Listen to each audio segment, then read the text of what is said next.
Hello everybody, welcome to the Overlap Breakdown podcast, and I'm joined today by a very special guest in Neil Harris, who has done 21 years as a United Academy coach, and as always I'm joined by my co-host Umir, who's a professional football scout and analyst, and we're going to be covering all things academy, technical and England. Right, Neil, thank you very much for coming on first of all. I really do appreciate it. And I think you've kind of got one of the backgrounds in coaching that I think me and Umir would, like to say well done first of all. Like, it's an absolutely huge momental thing. But if you just want to talk us through how you got into it, how you did 2 decades at Manchester United as a youth academy coach, and just your general background into football and how you got into it and stuff. So originally a youth player at Manchester United, moved on, Bolton Wanderers, Scunthorpe, and then realistically I got a couple of injuries, and it was very much my son's grassroots team, Shell United, very, very small at the time. We're going to fall because the manager was emigrating just like two age groups per year, etc. And because I was out injured at the time, I said I would help out. In the old days you had to go on the old JTM, which is now level 1s, etc. In order to just take it.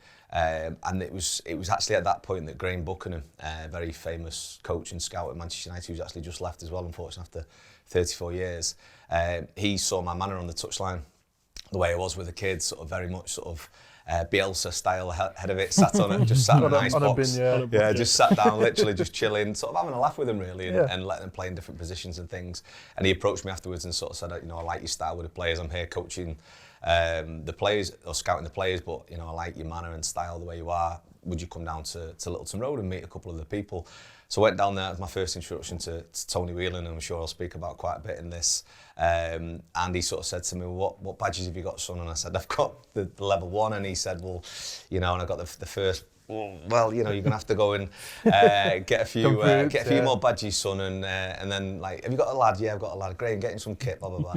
And I think that he thought, I'm sure he'd done that to many people. He thought that was it. He'd never see me again. So then I actually did it was a level 2, I think, the UEFA B Part 1 at the time. Yeah. I did that quite quickly with Nigel Gleghorn, ex-Manchester City, Stoke, and he was England at the time. And you meant to leave 18 months in between at the time to sort of get your coaching legs in, which I agree.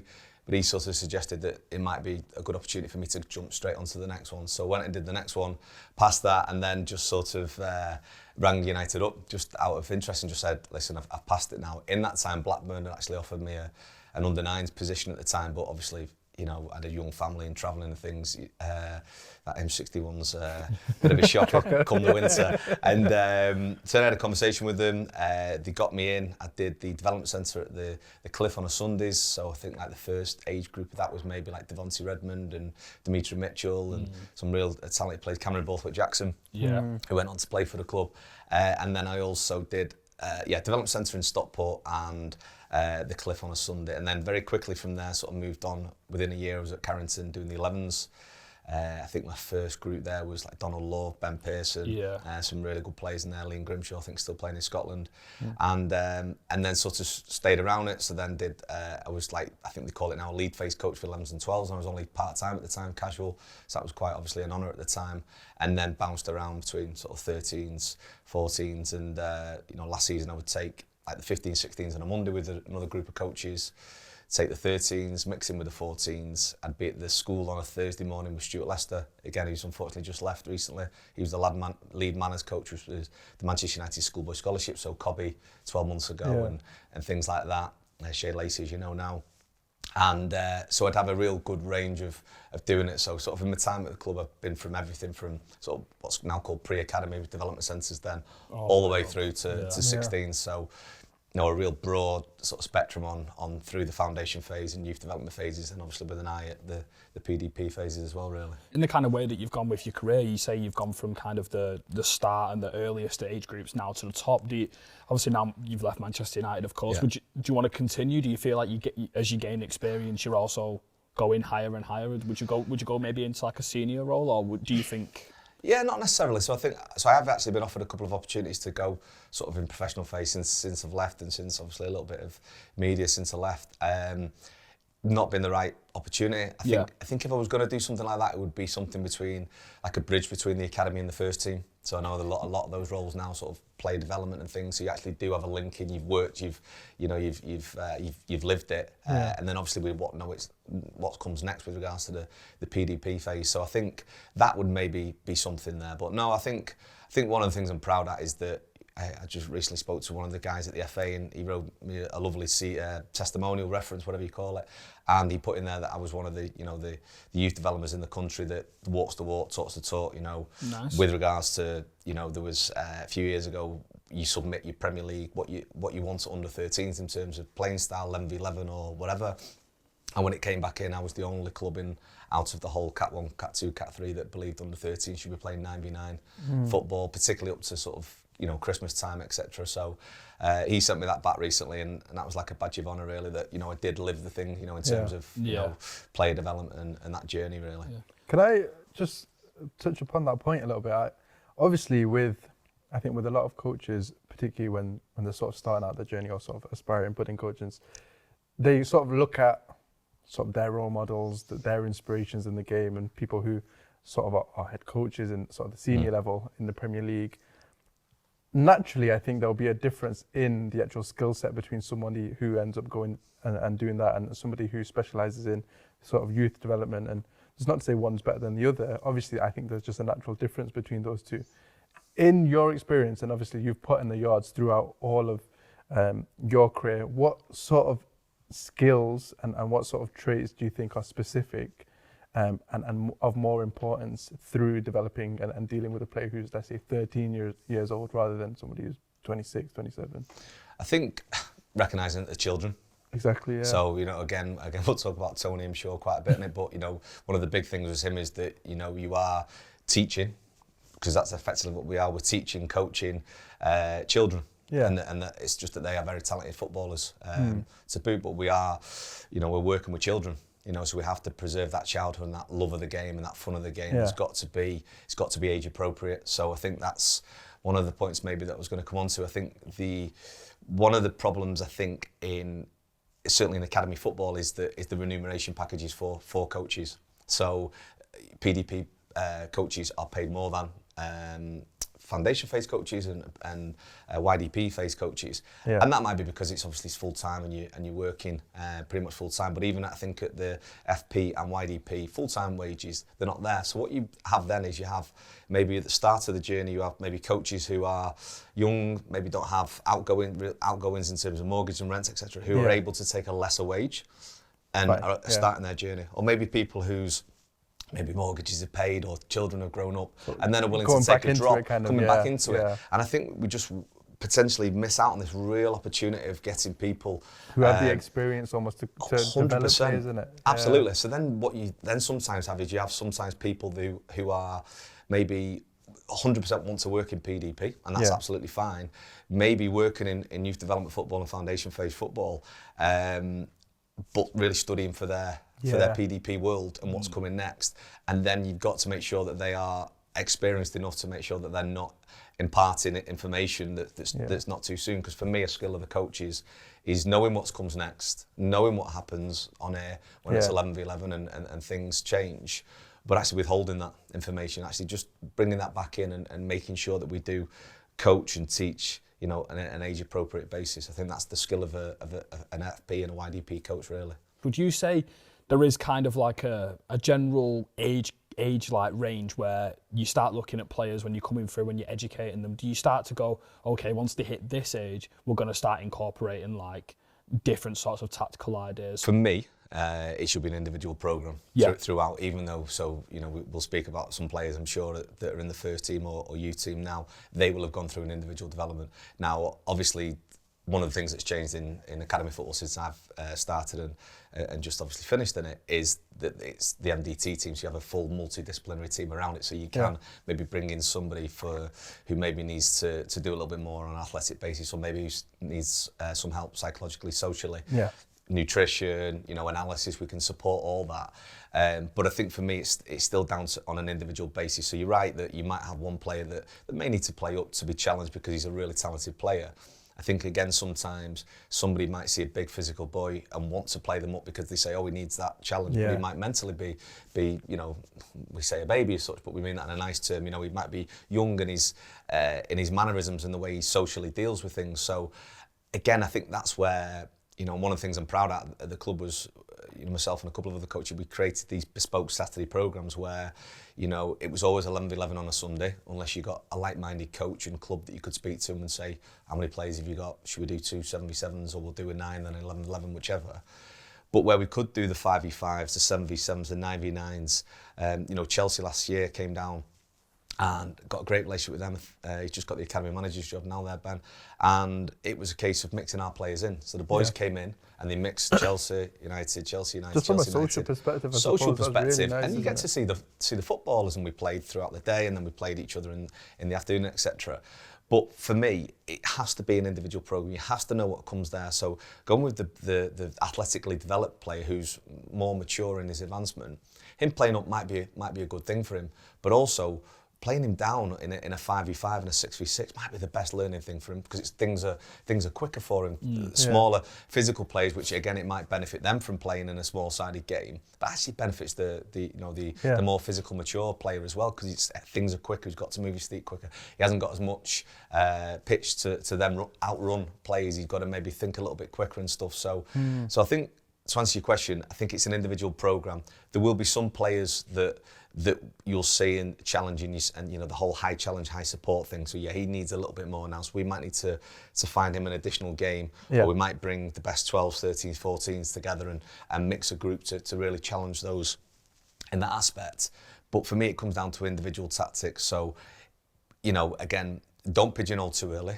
I think that's one thing I'm seeing at academy football, maybe a little bit. The people are getting pigeonholed a little bit too quickly in terms of that. But are the individual tactics? So if I am playing fullback here, do I have the technical proficiency to be able to be uncomfortable receiving the ball in tight areas, but be able to solve problems and make decisions and off the back of my technical efficiencies, rather than having a pattern of play of getting out or support, because everything's routine and a little bit pre-planned. And obviously we see it in the Premier League, and I know you guys talk about it a lot and stuff, but is there an extra pass too many here? Is it a little bit too premeditated, even at the younger ages? So do you think it's not, obviously it's not general, it's not across the every single academy, but do you think there are academies out there? It's like people use the term robotic, and I think you use the term routine and stuff like that. Do you think you kind of limiting the expression and the kind of freedom of making a decision on your feet and kind of thinking for yourself? I think so. And listen, you spot on what you're saying. It's not every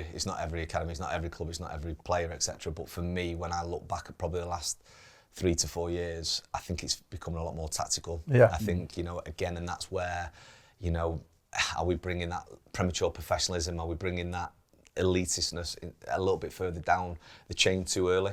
In my opinion, yes. I think we need to preserve that. I think 16, when it becomes a job and things like that, you've got enough time there. Maybe under 16s to a degree, 15s, but I think 14s down, I think we're starting to see it a lot more. There's a lot more sort of tactical play in terms of it, and I think that people are being really pigeonholed into positions and a style of playing, etc. And I think one of the things that, I certainly the club I worked at was that we would play players in different positions. We would, one of the success stories. Honestly, it's my favourite thing. Even in the senior game, the ability to, and some managers do it, but just assess a player for who they are. Sometimes go back to where they played when they were 15, 16 and try them in different positions.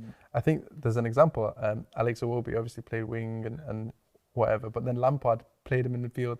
He was brilliant there. He was naturally a midfielder when he was growing up, and I think the point that you touch on is not necessarily about winning games at that level. It's about developing a holistic footballer, isn't it? 100%. So I think and we'll come back to a couple of players on that perspective in a minute, is that one of the reasons why I think when Manchester United players went out on loan, we got really good feedback on why there's so many of them playing football in the game, is that we're able to, make decisions and problem solve, because they played in a few different positions, and it wasn't a sort of bespoke way of playing in terms of, if you're a full-back here, you're going to have your winger drop down here, you're going to have an inverted, these are your pass options. It's, it was a little bit more natural, and that's not to say it's not changing a little bit, but I think, with Cobby, I worked with Carl Brown, who's at Rochdale now, and we had Cobby at the 13s, and he was a centre forward, and a really talented centre forward up to like under 12, under 13 Cobby, because he was outstanding at The holding best the ball. players always sort of almost. Yeah, it always feels like if you're a good player, definitely. and you're technically You get just... Well, I'm going to really go on to this point now when we possibly talk about a couple of players, is that he was a centre forward, and I remember bringing him back to centre midfield. Myself and Carl brought him back to centre midfield that summer, and that was the summer really that season was when Modric was flying at Tottenham, Dembele was flying at Tottenham. So those players who can pick up a ball, drop a shoulder. When you mention that, I see bits of that in his game. I think Moussa Dembele got quite a lot of. I think when Manu was coming through, I think his ability to turn on the ball, so he obviously doesn't have like hands to push off. Yeah, he's kind of limmy, even though he's so small. Yeah. He has that Moussa Dembele kind of role. I think Modric has been used to kind of give him a bit more of like a comparison. I can get behind that, but exactly what you're saying. That was at the time when they were both at Tottenham playing. Yeah. It was that evolvement of sort of maybe people. Again, we'll talk about, because I've got some preconsidered things in my head about a certain player now, and maybe a player we'll talk about. But yeah, so we brought him back, and I remember people at the time saying, "Oh, he's a really good centre forward. He holds the ball up. He brings people in well." He was outstanding header of the ball. I don't know how much we've seen of him heading the ball yet, but he's the best header of the ball I've ever worked with. Well, it's interesting because when he come through at Manchester United, and he had a really small sample size of his data, and people, when he come into the Everton game away, he played as the sitter, and everyone was looking at him going, right, he's really good on the ball, but he's like, Manchester United, we need that ball winner. And then I remember he played about 10, 15 games, and everyone was looking at his aerial win.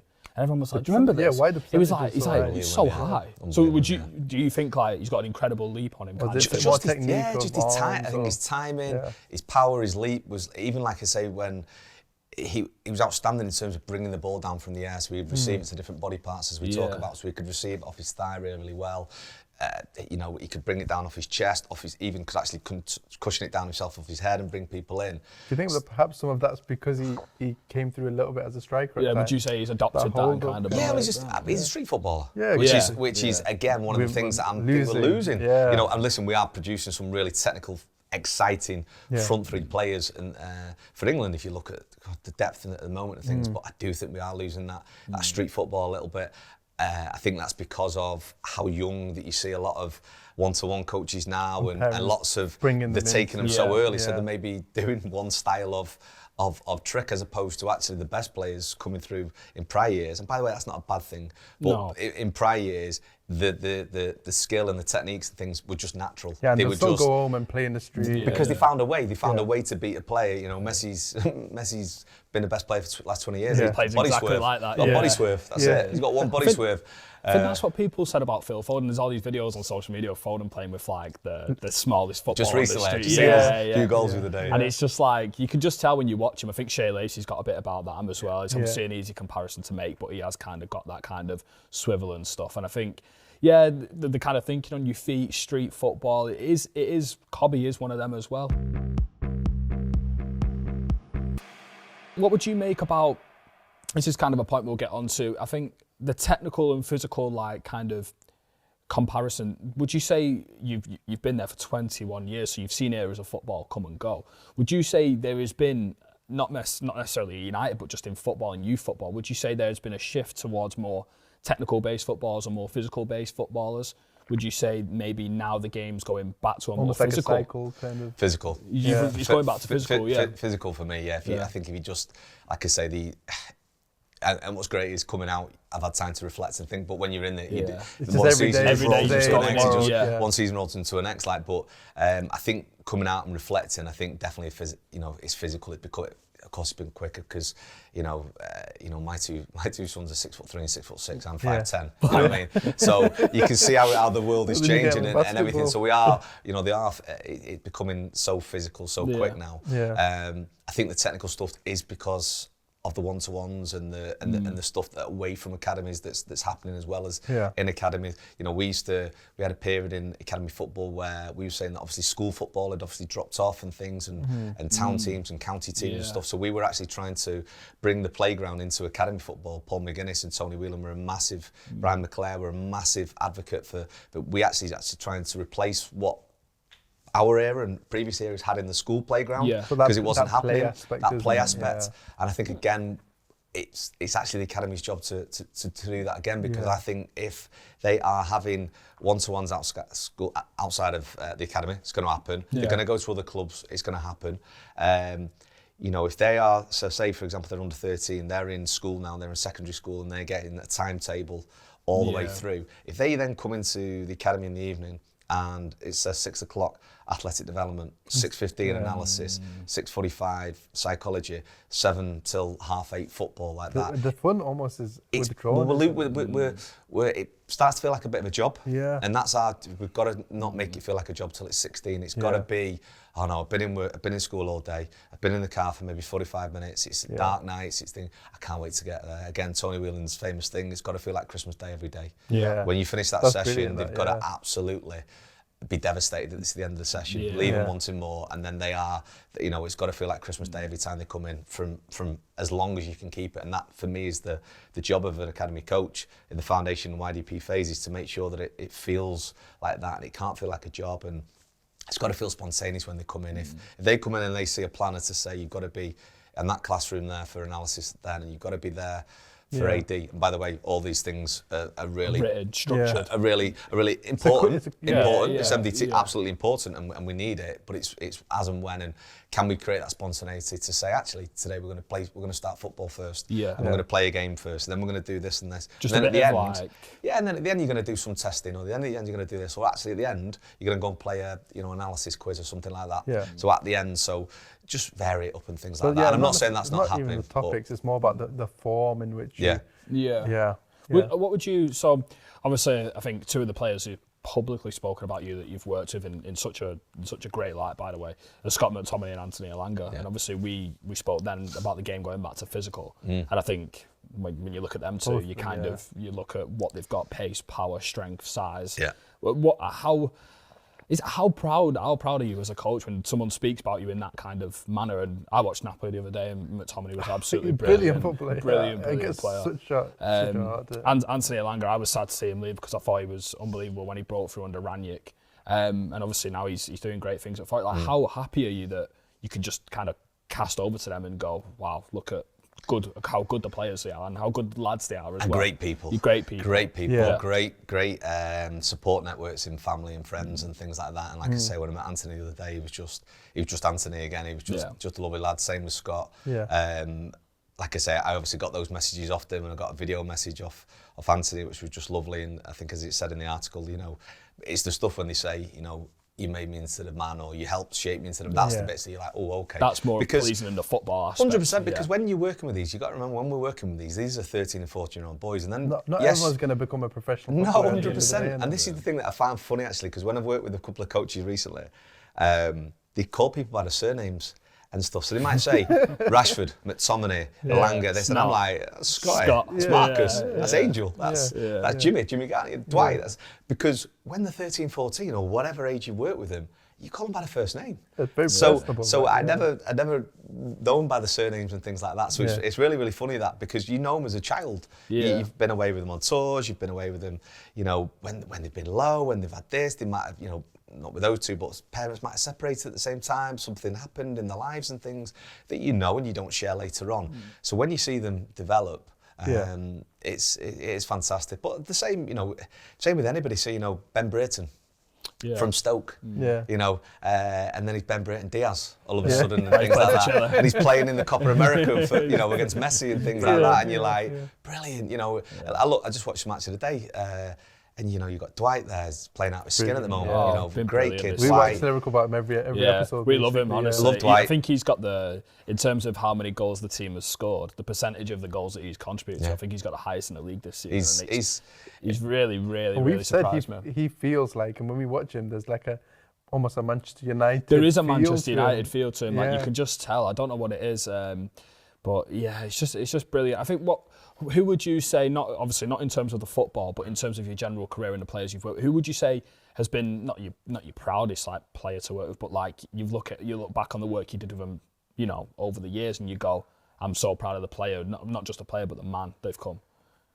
I'm going to be boring here Go on. and say I'm proud of all of them. Honestly, no, you couldn't because there's so many different routes. You know, we talk about how many different routes to get through to professional football. All got their own to story. play professional football. Yeah. Is ridiculous. It's you make your hobby and your passion into a job. It's a thing. So you can't. You know, there's nothing finer for me than seeing. Turning Soccer Saturday on or something like that, or see it pop up on Twitter and the names, and I'm like, oh my gosh, I didn't know we still play this one.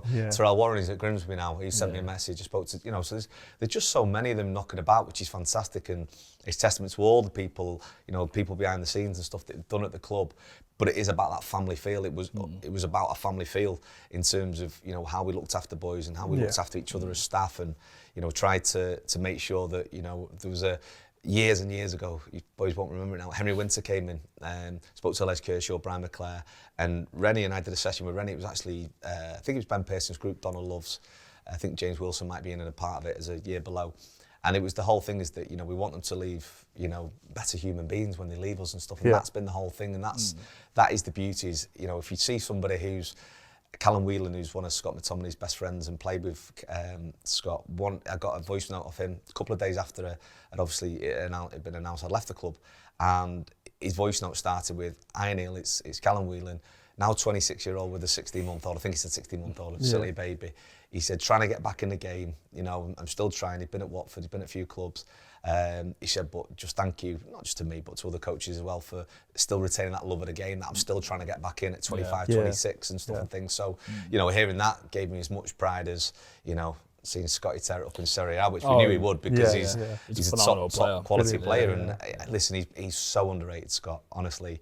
It's not until you see him up close. The pace, the power, yes. But if you see him receiving the ball in a tight area, fizzing it in, if you see him, control it, his range of passing, his technical passing, his intelligent movement, highly educated in terms of the way he knows football, understands football. Even the way in the post-match. Yeah, I remember we lost to Manchester derby. I can't remember if it was under Solskjaer or not, but I think it must have been.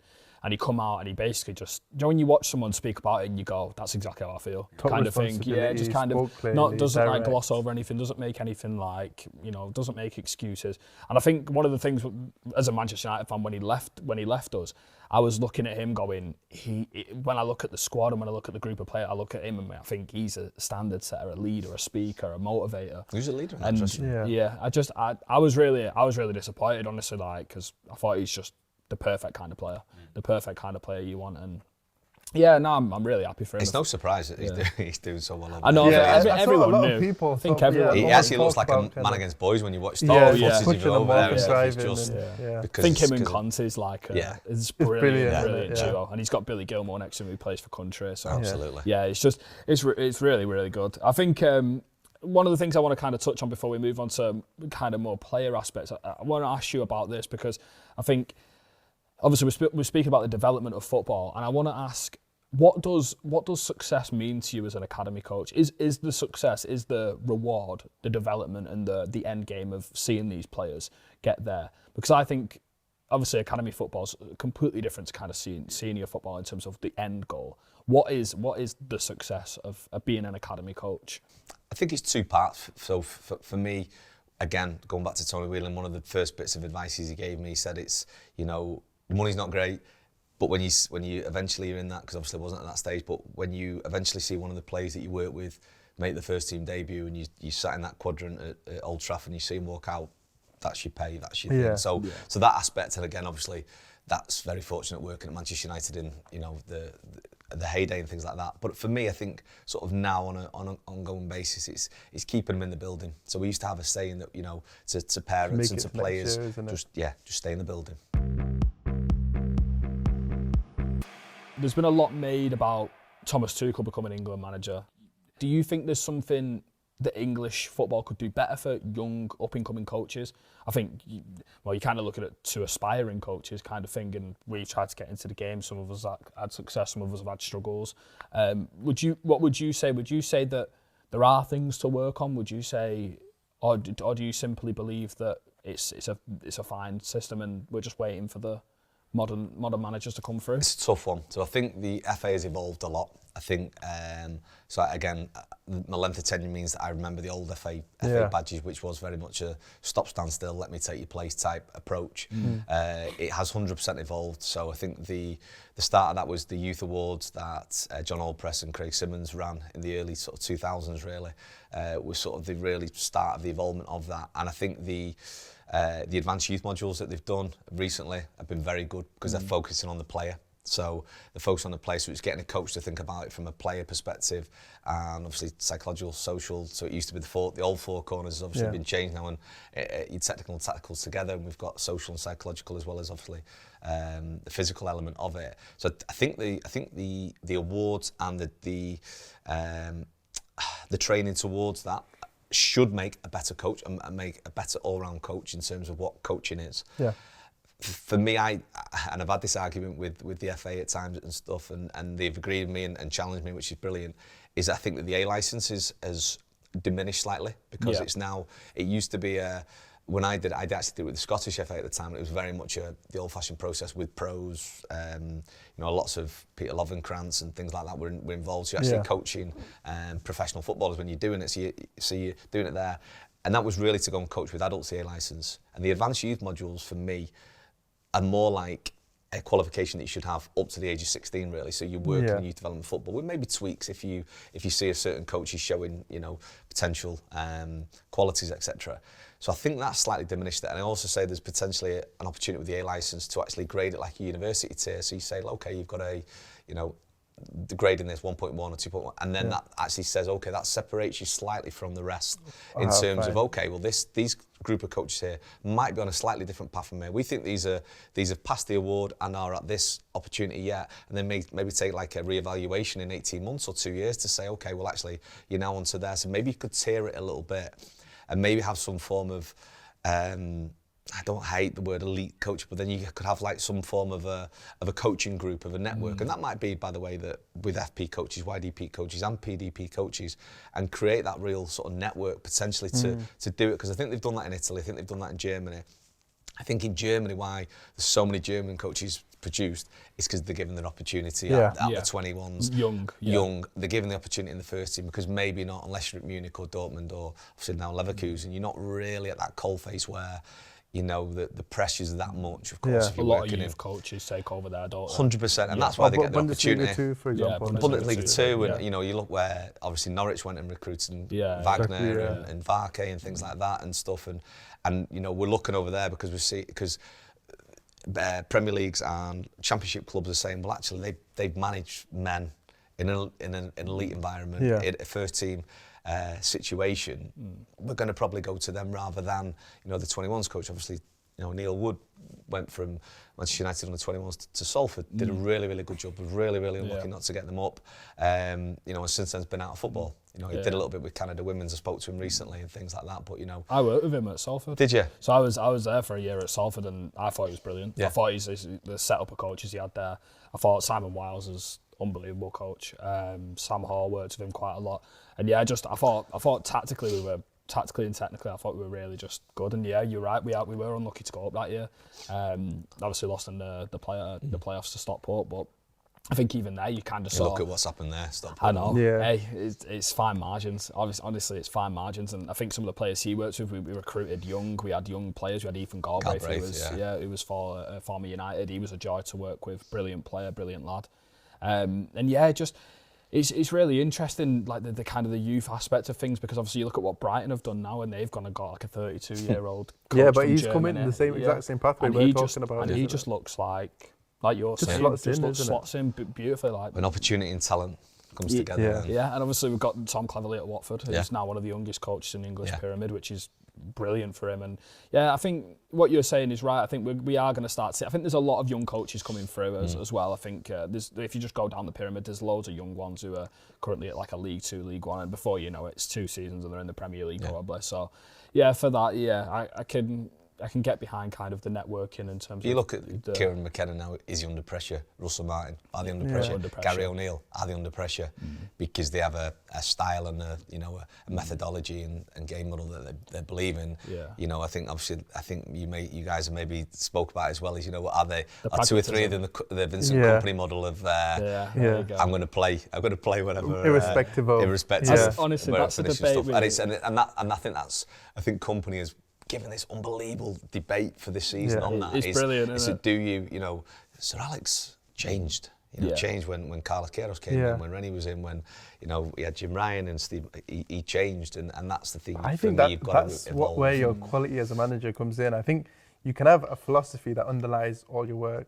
I would go back to Guardiola. I'm a Manchester City fan. Guardiola, but you change every season. Yeah, our philosophy is the same, but in how we implement that, it's always adapted to the individuals we have that particular season. I had this argument at the FA the other day. I said to him, everybody's trying to play like Pep, and Pep don't play like Pep. Everyone says this I've now. said this a million times. Everybody's trying to play like Pep. Everyone's a Pep clone, but it's a Pep clone from Pep's 4 years just ago. gone. That's 3 years ago. Yeah. Exactly. I think the Postecoglou, we said this last week, but Postecoglou come in.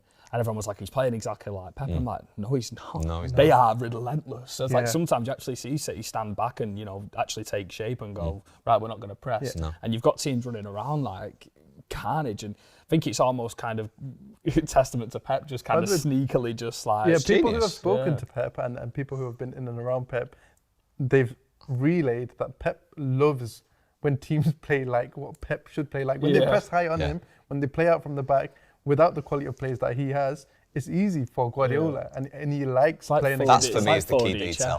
That for me is the key detail, is the quality of the player. I think that underpins everything. By the way, do you believe that technical? There's loads of debates we have on social media about this, and there's one currently going on. But it's technical, tactical. Do you think it's technical definitely raises the tactical for sure? 100%. 100%. Anything I do, any session I do, any talk that I do, any coaching that I do, it all comes back to technical. You've got to strip it right back down to technical. If you are not technically proficient to be able to do that, then there's no point in giving you tactical implementation or ideas as to do that pass. You've just got to tweak your system then to fit what they actually can do, I would say. Yeah. Well, the thing is as well is, and then you work with the players, that you've got, and then if you get afforded time within 18 months, 2 years of a thing, then you can bring. That's what Pep did. You bring the players in that you're able to do. It's what Klopp did. It's what all the best teams have done, is when they're afforded the time to do it, then they can actually tweak it. And then actually, when you look in 18 months, 2 years' time, that's actually the style of play that they want to do. And I think people who come in and trying to impose their style too quickly, without the technical, and without the players that can do it. It's like Pep now, he's playing 4 centre-backs. That's a throwback. We were talking about Saki off camera before. Exactly. It's a throwback. It's just. No, I what you'll see now is you'll see people playing 4 centre-backs. But then Guardiola's looking at where the spaces open up for his team, and it's where the fullbacks arrive. So now you've got Guardiola pushing in there. You can shoot off of both feet. Yeah. And now in a couple of seasons, the space is there. You've got Guardiola, you've got Calafiori, and other teams are just putting you're very solid, you're just a solid championship player in that position, and it's not the same. I think I agree. I think the technical aspect of football is kind of being undermined because of how tactical the game has gone, like you say. And I think kind of the pragmatism and the adaptability does need to go hand in hand with what you're saying there, which is you need to have the players to play how you want to play. And obviously, if you have the Vincent Company model, which is like, well, I can showcase this and I can then earn myself more technical and a higher job and a higher pay wage for the signings and get stuff. To work for better players. And then when you've got the better players, your philosophy works because they can execute on your ideas. Yeah. But do you know what I mean? Like, it worked for Burnley because the disparity between the quality of players he had at that time were higher. They could implement that sort of game plan. But then if you strip that back to the academy, then that's potentially what's happening in the academy football. So you've got a child who's technically not proficient enough to do this, but he might be getting shown on here, and we see it coming out every quarter, every half time now. Last year I saw a couple of iPads coming out. Oh, there's a few on there. I felt a little bit ashamed when I got my Post-it note out.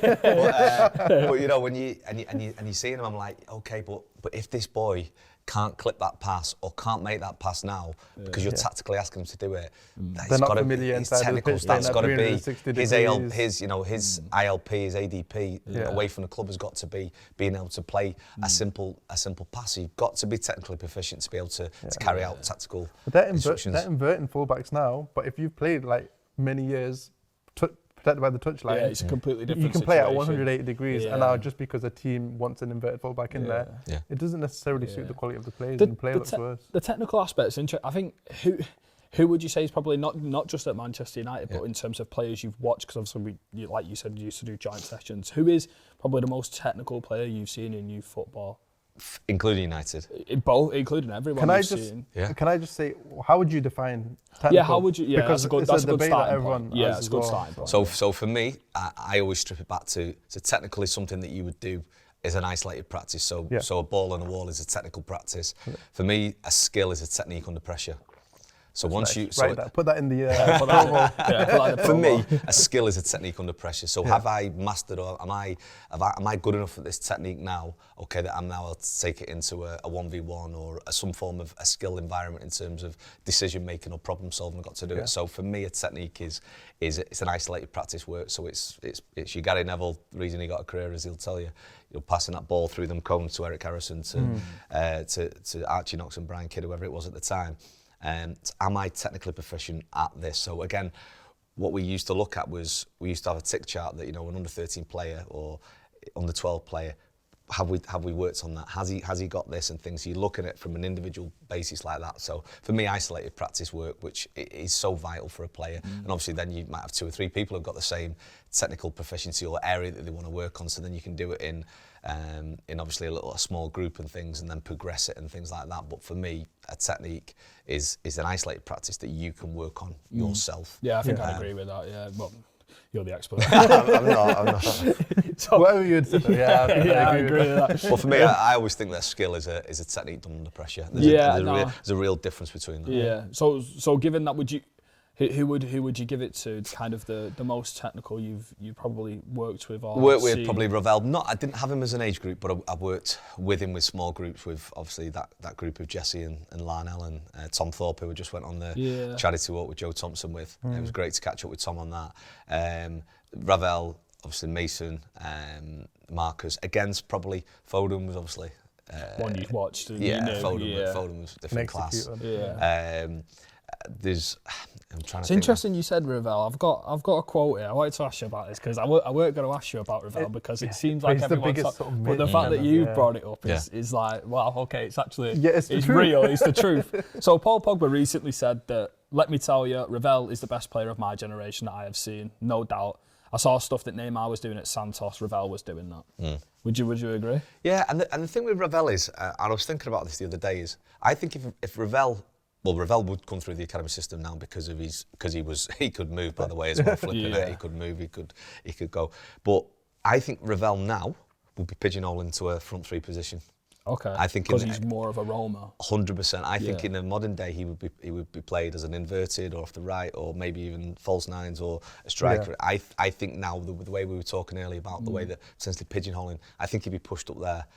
For me, that's why I love to mention about Kobe before, Dembele, Modric. You look at Gravenberch now for Liverpool. I think I saw a stat this morning, he's the most effective midfielder in the Premier League so far this season. I'm not too sure what the breakdown of that was. But anytime you can have a player who can drop both shoulders and go both the way, get him in the middle of the park. Get him in the middle of the park. If you're a brilliant dribbler,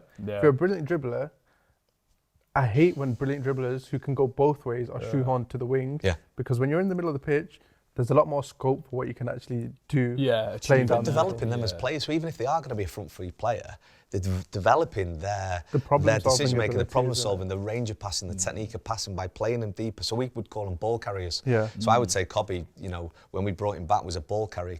He could bring the ball up the pitch. Obviously, ball carriers can be wide areas as well, but people who can actually pick the ball up and drive, 15, 20 yards with the ball, or even turn. Again, looking at Gravenberch, he's no touch turns this season. Have been unbelievable. But that again is a technique. And it's a skill. It's interesting that Paul said that as well. So it's interesting that obviously Pogba's a similar sort of player who can dance in the midfield, like, not literally, but like, do you know what I mean? Like he can, medium. He was a more tall, elegant player, wasn't he? Whereas, like I said, Ravel had that sort of low centre of gravity, could move and things. Same with Angel. Angel can go both ways and stuff and things. I think if Angel was now, it'd be earmarked. It'd be earmarked up there, or maybe they'd move him to fullback. Speaking Yeah, of inverted fullback. Or something. Oh, it's something crazy. Like a timber or Speaking of something. Angel, obviously, another player you probably worked with, and obviously the England call-up for you must have been absolutely brilliant. Amazing. Obviously, massive shout-out to Lee Carsley, because we're a big Carsley, fan, and obviously love what he did with the under-21s. He was one of them players as a Manchester United fan that, like, you seen videos of him like when he was 10 coming through, and you were like, one day he's going to take centre stage and he's going to blow the world away. And I think he was the youngest player to play for Manchester United as an academy player for like 60 odd years. So I think in itself that was already a massive achievement.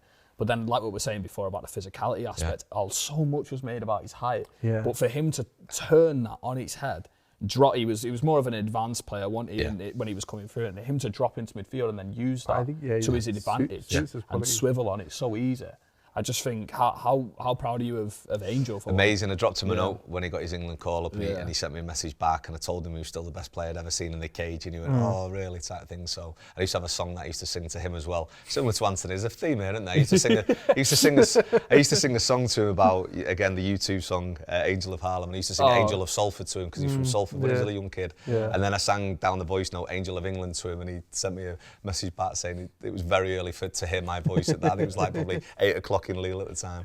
And but again, those players that excite you, who can go both ways, you know, they're so rare. Like I say, his ball manipulation skills were ridiculous. And again, I think with him, you look at him now and you say, oh, there's a lot of boys coming through like that. If you look at the Instagram and the TikToks like that, I don't think there is. His was problem solving, a skill. It wasn't. I'm going up there and I'm going to do this. I'm going to do that. I'm going to do this. And his was your point about relative. Under pressure. That's the technical. And the thing with him is he was one day too old to play. I'm pretty sure if I've got this right. I think he's September the 1st. So he was one day too old to play down. Play. So he would have been in the year below. So if you'd given him another 12 months potentially then. One of my mates, Callum, actually asked me to ask you about that, but we couldn't find out if it was definitely true. I'm pretty sure he's September the 1st. He wanted to ask you about that because obviously that played a massive part in kind of his development through it doesn't obviously when they're in PDP, but when they're coming through, that 12 months is massive. I mean, there's been studies done about like the oldest in your year group when you're growing up tend to be the best down the line because they've got that physical advantage over players who are like 10 months younger than them. Yeah, I think he was one of them players like, do you know Xavi Simons when he was coming through and he has the fancy hair, and I think it was kind of him and Xavi Simons when they were both coming through, they were already social media stars, and you thought the pressure's crazy already. Odegaard, it was very similar. Yeah, Odegaard was similar. They were like 15 getting like millions and millions. I was like, how the hell do you even... And we'd had his older brother as well. His older brother Rico had been with us till... probably 16, 17s as well. So him and his dad had been through the process and things, and you know that massively helps. Yeah. No, it's always brilliant when I hear him speak. I always forget how much he sounds like he's from Salford. He's from Salford, and it's just brilliant. I think he might be. I think he might be back in the Premier League next year. No, I don't. That's not inside information. You just think he's that good? I think. I mean, people see him do it for England, kind of thing. Yeah, I think he'll. No disrespect to Lille, but I think if his contract does end, I think, which I think he is at the end of the season, I think won't be surprised to see him back. It'd be great, wouldn't it, to see again such a small, diminutive player be able to deal with it in the. It was so poetic how he come on for Rooney as well. I remember that. It was just brilliant. But I'm really proud of him. Obviously, me and you have waxed lyrical about him for ages and ages. And France is a super physical league. It's interesting that he's played so well in Ligue 1 because I think StatsBomb and Opta basically report every single year that the second most competitive league in terms of physicality and running power is the Ligue 1, and the fact that he's gone over there and proved himself and changed position and changed his whole game. He's so clever. Really. Like I say, I've not watched. I can't confess to say that I've watched a lot of Lille games, but I'm sure he's found space because of his clever either running off the backs and sides of people or dropping off to receive. Carsley always said that he was football mad, just never stopped watching football and just learns from the game so much. That's great kid. Yeah, absolutely brilliant. And just to, not to wrap up, but to basically give you the kind of last thing we're going to talk about is the current generation at Manchester United. Obviously, I think is one of the best generations that I've seen in my life. I was supporting a United fan, and obviously got the Youth Cup victory. I went to the game against Forest, and Garnacho and Cobby both played, and now you've got the likes of Shea Lacer, Harry Amas, who was really good in pre-season. Toby Collier's already played in the Premier League this season.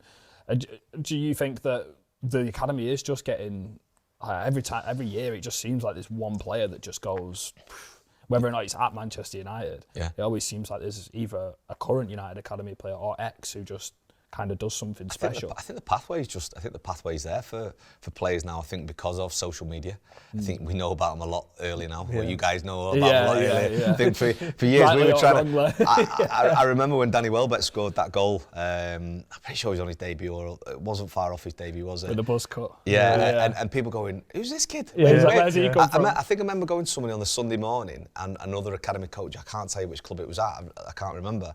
I just went, where's this one come from? Yeah. And that was the thing, because there wasn't as much. Now you've got sort of Now you know blogs straight and away, brands don't of you? like 14-year-olds. It's like- Why it's is like this guy not playing? You're watching with your dad there, your dad goes, is this lad any good? And he goes, Dad, yeah, trust me, he's brilliant, honestly. So I think social media has now allowed a pathway. Yeah. I think also social media maybe puts a bit of pressure on clubs to maybe give debuts. And how do you combat that in-house, that sort of dealing with the player, but also, just not letting that noise? Because I assume the players themselves will, especially at that age, read things and they're already see players that are rival clubs getting debuts at 16, 17 and think, look, why am I not getting that? Maybe I need to force a move away and blah blah blah. So I think obviously at the older age slightly it is a problem. I think mentioned obviously Toby and Harry there that obviously got bought in by the club. So it's also what has been not promised, but what has been part of the selling, and not just at United, I'm sure at other clubs and things. What has been brought in. So it's also making sure the coach and who people are working because then are aware. People like you have to deal with the 100% are aware of what what's been promised, and then also dealing with maybe players that have been in the building since they were 8 and 9, who maybe see, hang on a second, he's bringing this now stuff, and that's what's been great is obviously the likes of Angel, Cobby, Scotty, Marcus, all these players have come from 8, come from the development centres we used to call them then, pre-academy all the way through the club. That's what's really gratifying, because there would have been offers, and I'm sure it's like trying to change people's minds and heads and stuff and things, and agents and boot deals and stuff come in. But I know you probably won't know the ins and outs of this, but it is nice to see, even though there's been a change in restructure of the club and stuff. Obviously, Manchester United have signed Chido Martin from Arsenal, who's a youth player, and from what the reports are saying, it was because of the pathway into the first team, because he feels that he can come here and he can actually get involved, which is kind of a testament to how good, obviously, the likes of yourself and Nick Cox and stuff like that, who have kind of worked at the club and made the pathway. And I think, it's just brilliant. And obviously, it is good that we can get them from 8 or 9 years old and build them up, but we can also bring them in, give them 2 years of development, freshen them up, and get them straight in. And I think, and that was obviously the old model, wasn't it? If you think where Beckham came from, and things that Darren Fletcher's, Johnny Evans, and stuff like that. You were able to bring them for a little bit first before the Premier League and EPP, etc., like that, and then obviously Brexit. I think as you're not going to see your PKs and your Rossies anymore, and your Makedas and stuff. So you are going to see more probably going for talent from other Cat 1 teams, as we call it, and stuff. Where I don't think that would have happened pretty much.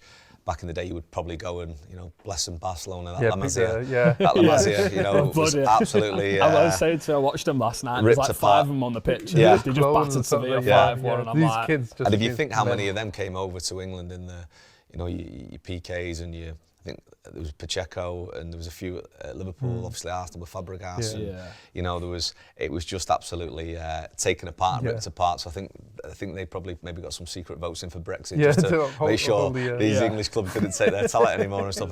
But at the same time, I would love to see some of our talent go abroad. I would love to see that. It's just broke the mould, really, in terms of English players going abroad. And I think it's really good for him. Obviously, it'll help him on the international stage when it comes to it. But I think if you look at the England team now, you've actually got players who've got multiple league experience. And it's really nice to see, especially given what Jude Bellingham did at such a young age when he come through at Birmingham.